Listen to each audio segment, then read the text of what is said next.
The atmosphere in the room was charged as reporters quickly typed updates.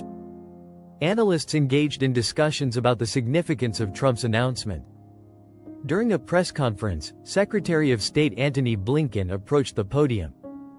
He stated, "We have worked tirelessly to reach this ceasefire, which is essential for our allies' stability in the region." Unknown to the public, secret conversations among U.S., Israeli, and Iranian officials had intensified before the announcement.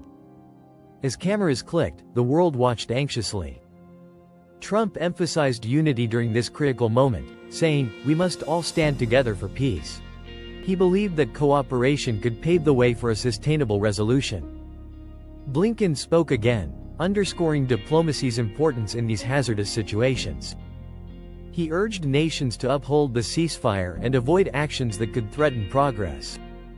"Every movement counts, and we must proceed wisely," he stressed, underscoring the need for caution. As time passed, tension rose among Israeli and Iranian military officials. Each side braced for possible escalations.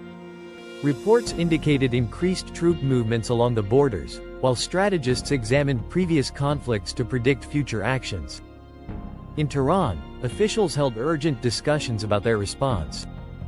The supreme leader asserted, "Our rights must be defended, and we will not yield to threats." Meanwhile, Netanyahu convened an emergency cabinet meeting in Jerusalem.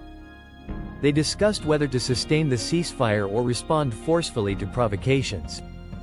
The weight of their decisions loomed heavily. Netanyahu told his cabinet, "We must be cautious but resolute. Our security is paramount, and we need to show strength without provoking further conflict." His advisors were attentive, understanding that each choice could define the region's future. In Tehran, officials were similarly engaged, contemplating their next steps while state television aired defiant messages. The conversation between both nations became increasingly tense. An Iranian general declared, "We will not accept being pushed around." Back in Washington, Trump faced mounting pressure as he monitored the ongoing situation. Reflecting profoundly, he considered how to respond to potential violations. "We've built a path towards peace, but it is fragile," he reminded his team, aware of the complex dynamics involved. As night descended, the world remained alert for any developments that could shift the delicate balance. Each nation on edge, every decision weighed heavily with consequences. The ceasefire's fate was uncertain, overshadowed by rising tensions and the looming threat of conflict. Would diplomacy triumph, or would history repeat itself in this volatile environment? Only time would reveal the outcome as events continued to progress. In Jerusalem, Netanyahu's security team delivered intelligence on possible aggression. One advisor warned, "We can't afford to appear weak right now." The prime minister acknowledged the growing pressure, realizing their next actions were critical for regional stability and national pride.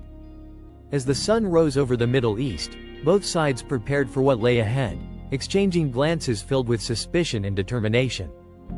In Tehran, military leaders revised deployment strategies, ensuring readiness for any potential Israeli actions.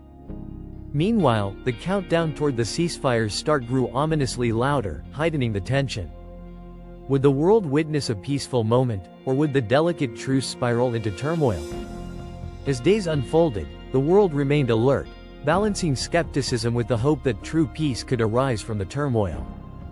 Despite challenges to diplomacy, the desire for stability persisted in the hearts of those seeking resolution. The ceasefire represented a fragile opportunity, a chance for a new chapter.